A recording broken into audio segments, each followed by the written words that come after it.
So I just wanted to start off saying that what's really interesting about this topic to me is that it's sort of the foundation. It kind of underpins everything that we write about. We sometimes on this beat get lost on chasing, a college president's misdeeds, or, struggling with stories about tuition, about classes, about enrollments, about programs being canceled, about online education. But just very below all that is this whole issue of enrollment and demography. And sometimes it can be a little bit dry, I think, just to tackle that by itself. But when you think about it as being the foundation of everything that we write about, it's really, really interesting, and the changes in it coming up ahead are quite significant. So, as we listen to our speakers today and go back to the papers, I think you need to look at, what do these numbers mean? And also, whom does it benefit? Which institution, which kids do these changes benefit? Is it? I know I've done stories about, hey, is this going to be the class of 14? They're the lucky crowd because there's less competition. So the admissions rate at Harvard might go from 7.5 to 7.8. Or I'm joking, but at Cal State or UC or that I cover, that perhaps it's a little less competitive to get into UCLA this year. Those are kind of good stories, and who does it hurt? Should we care that the incoming numbers may be hurting some colleges, especially colleges that might not be quite as popular or been having financial problems themselves? Is this really a threat to some small traditional four-year school? So within this, thinking about who are the winners and who are the losers, or should there be even any sense of this affecting people? But here's the basic production story. This peak point here, which if we look back, the darker blue line is the projected period, the lighter blue line is the data for which we have actuals. And this is for all high school grads from public and private high schools throughout the country. And we see that if we look back once we have the data, and if our projections are right, then the class of 2011 will be the largest one we've had. But more importantly, it will mark the end of this almost 2-decade-long uninterrupted stretch of growth in the number of high school graduates that has fueled a lot of what Larry was just referring to. Why did my nephew get into Stanford? We're going to be entering a new phase. We're going to see the number of high school graduates level off. We're also, as I'll get into, see much more of them coming from underrepresented populations. First of all, we have fewer high school graduates. This varies a little bit by the exact year and the exact region of the country. And some of this will change over time. We have no idea whether or not K through 12 will finally do a better job and increase high school graduation rates. But generally speaking, the cohort size, the baby boom echo, we're now past that peak. And we can see what's coming. In fact, when you talk to K through 12 private schools, they've already been through this. They're already in the trough after having huge numbers of students who are applying to get into private elementary schools. They're way past that cohort, so they're already in an era of trying to fill their seats, and this is exactly what's coming for much of higher education. Well, if you look at the overall composition of public high school graduates across the country, the results of this is that almost by the end of the period, by the end of the projected period, we'll almost be a majority-minority country in terms of high school graduates. And what we see happening in terms of numbers is roughly a 1-to-1 exchange of white non-Hispanics for Hispanics, and a roughly 1-to-1 change of Asian Pacific Islanders to black non-Hispanics. We see a very, very significant reshaping of the racial ethnic composition of public high school graduates. As we have increasing numbers of first-generation students, it's not obvious how you apply to college, and that there are 10 steps of things you're supposed to do, and you need to do them in order at a certain time. It's not quite clear which courses you should take. It's not quite clear when you should be taking an exam or when you should be applying for financial aid. So this question of how do you navigate the system? And quite frankly, this is still a question even for the middle class, for people whose parents have gone to college, because if their parents went to college 20 years ago, we are in a vastly different system now. And I should also mention that in part because we're seeing a likely decline in the number of high school graduates, but also because of the increased need for higher education, the National Center for Education Statistics is projecting a fairly significant increase in the number of adult learners attending colleges. And in fact, for states that are trying to reach, and for the nation that's trying to reach the educational attainment goals of 60%, whether you're talking about Lumina's goals or President Obama's goals,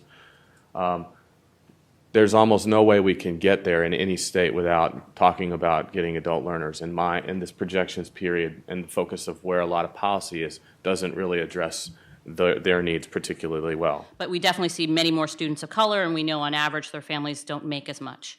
Many more non-traditional students, and the quick and easy way of measuring this is just by age. But keep in mind, we also have increasing numbers of students who are delaying when they go to college. They're not going immediately after high school graduation. They're not going full-time, or they may be going kind of full, part-time, but they're also working full-time. They have dependents, whether it's their children or their parents, they're veterans, they're orphans, there are all kinds of other things that make them non-traditional. And a study that's about 10 years old at this point found that about 75% of students are non-traditional in some way, even though we spend so much attention on the students who are that 18-year-old coming straight from high school who are financially dependent on their parents. So many more non-traditional students, and that will likely increase. We also have different demands. Students want different things. They don't necessarily want, and people have been lamenting the downfall of liberal arts colleges, they're not going there to study their place in the world. They're going there to get job skills, and they want to know, how does this particular course fit with having a particular career? They want convenience. They don't want, the 9-to-5 schedule. They want parking. They want babysitters. There's all kinds of other things that they want, and this is putting a lot of pressure on the institutions that the old model doesn't fit not only what non-traditional older students want, but even the 18-year-olds want something different than what they had before, so putting lots of pressure on institutions. This is a graph that tries to get at the level of preparation of the students who are going to be coming out of high school and entering college. It's ACT scores on college readiness, and across the board, the fast-growing population, the Hispanics, score poorly on this measure. I could use some version of the College Board, probably should, because College Board and ACT both fund our work. I could use federal data on remediation rates. I can use just about any kind of measure that there exists, and I can point out that academically speaking, the fast-growing populations aren't as well prepared for college as the students that we have traditionally been serving, and we're likely going to be facing the need to figure out new ways to better serve those students than we have in the past if we want to continue to provide successful outcomes for them and to raise educational attainment rates.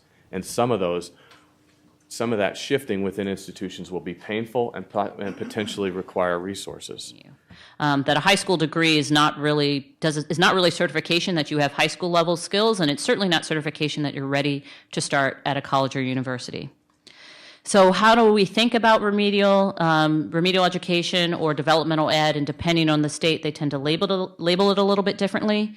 I think many would say it's a necessary evil, because if we all of a sudden got rid of remediation, that would basically end mass higher education in the United States, given the numbers I'm talking about.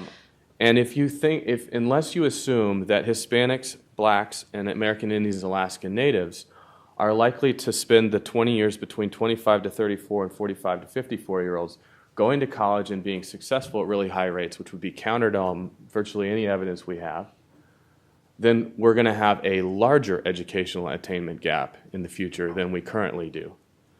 And furthermore, if we're looking at the population as a whole, whether or not America is more or less well educated 20 years from now is a race between how much more well educated the Asians and Pacific Islanders and white and Hispanics will be, and how much the Asians Pacific Islanders will grow,